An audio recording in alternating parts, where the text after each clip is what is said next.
cross a river down here, didn't we? Yeah. Here we go. There's sunlight and everything. Check out the slate roofs on these houses.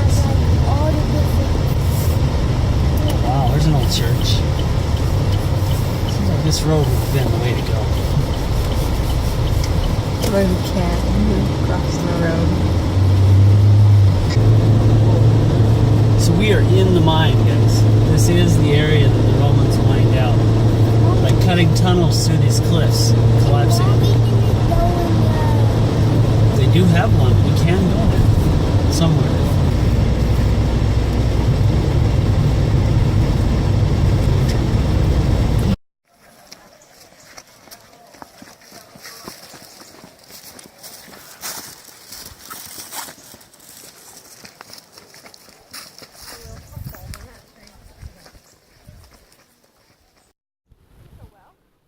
Pretty quiet today, but imagine almost 2,000 years ago when the Romans were working here. There were thousands of men, mostly free men, working to mine gold from these hills. All right, so we're kind of in the heart of the Las Medulas gold mine, and it was probably throughout all of recorded history the largest mine in the world up until the 1900s. Big open pit mine. One thing that's kind of interesting here is you can see the old Roman workings. Right up above here you can see two dimples in the hillside.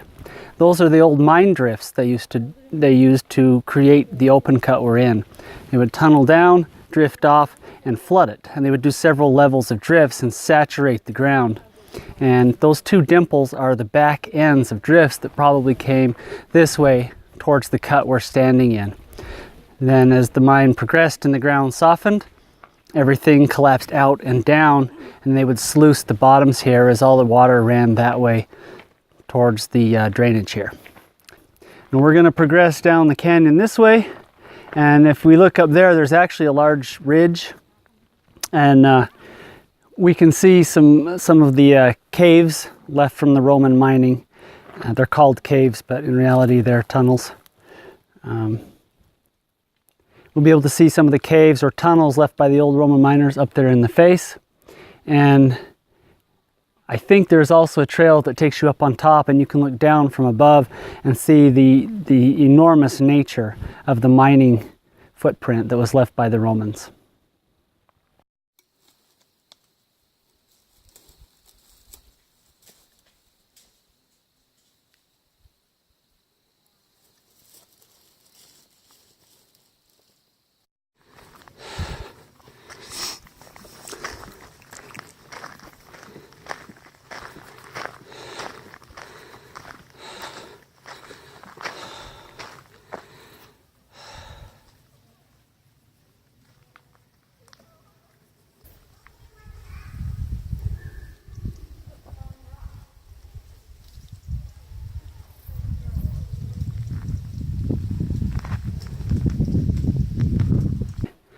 Up above we see a tunnel where the Roman miners would drift in.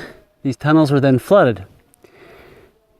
Down below we have this giant opening, and that looks like where the softened ground gave way and the side of the mountain just exploded out. Everything above it would have caved off. And this was one of the lower tunnels that has been enlarged by water flow, and the opening eroded away. All right, so we are standing here at the mouth of La Cuevona, and it's one of the kind of the mouth of one of the networks of tunnels. This comes back in kind of around the corner about 100 feet, and it peters out. But you can also see along the sides there are some other tunnels that continue on. There's two here, there's one at the back. There's also some up above around the other side. What's interesting here is we can see a layer of mudstone here at the bottom. That is below the pay layer. They didn't need to dig any deeper because they weren't getting any more gold. The gold is actually in this gravel right above it. And this is where the mountain would have blown out when they filled it with water and it collapsed. So this would be a large collapse structure. What's interesting here is we're standing in the Santalla Formation, S-A-N-T-A-L-L-A, Santalla or Santalla.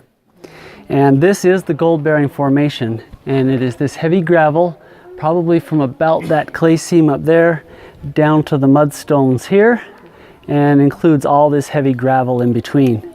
And I'm sure the best of the gold was actually right along the base, and there's some nice dark bands up in along there.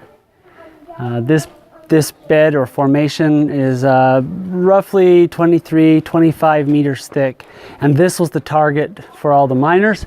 The material up above, relatively barren. So 23-25 meters would be about 100 feet thick. So what we're seeing on tops of the peaks around here, most of that is relatively barren material, and the ore focused in this. From this, they recovered 5,000 kilos of gold over about 200 years.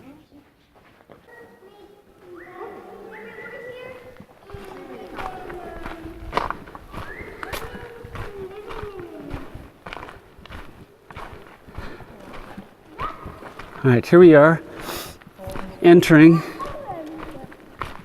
one of the caves. This looks very much like one of the locations where one of the tunnels would have been at one time.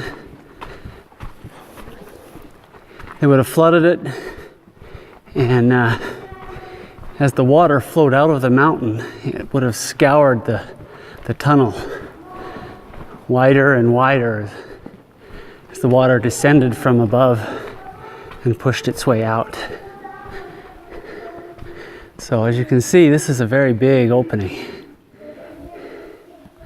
and it was all carved out by flowing water from what would have been at the time a small tunnel.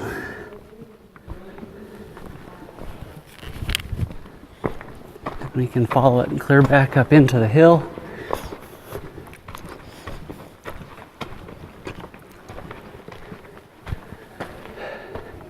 And that's where the water would have originated, right there.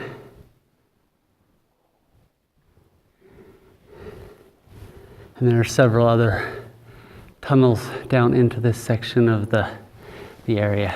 This one at the bottom had more confining pressure along the walls and was able to erode without collapsing. You can see the different strata of rock. So we are in the cave, and this formation right here that my hand is on represents the base of the Santalla Formation. The Santalla Formation is the gold-bearing unit within the mountain. As we step back, you see there at the bottom, and it's this section right through here where all the cobbles are. And this is where the gold was found. The unit above was relatively barren. So the miners were trying to focus their energies along here, and I'm sure most of the gold would have been found right here at the base. Look at the imbrication we see here from the alluvium. Look, there's even some old Roman hieroglyphics here.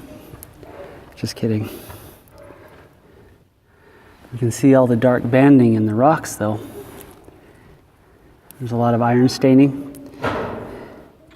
As we walked up here, I have seen both quartz and ironstones, magnetite. In fact, there was one that was actually sticking out of the road about a half an inch. Cars have driven over it. It's highly polished, but very metallic looking. But this would have been probably a relatively rich pay layer. You can see all the black material that is sitting along the bottom there. I can't pan it to see what's actually in it. I would love to.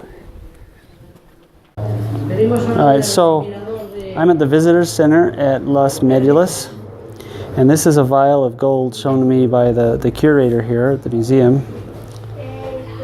This is taken from the area mines, panned from the creeks. All the rivers below here, all the tributaries draining the streams, all contain gold. And we'll see if we can get a little bit later today. But this is actually some fairly coarse stuff. You can see some pretty good sized flakes in there. It's not all this big. Most of it is much finer. I'm in the basement of the Visitors Center at Las Medulas, and I wanted to show this neat display. This box contains 1 cubic meter of material. The same material that the Romans were mining back almost 2,000 years ago. Now, to process this much material took a lot of work, and the average miner would only recover approximately 50 milligrams of gold. Some of the higher grades ranged up to about 300 milligrams, but on average, 50 milligrams of gold would come from this much material. It was a productive mine in spite of the low grades because they were able to move approximately 93 million cubic meters of material. Huge number, although this is spread over about 250 years.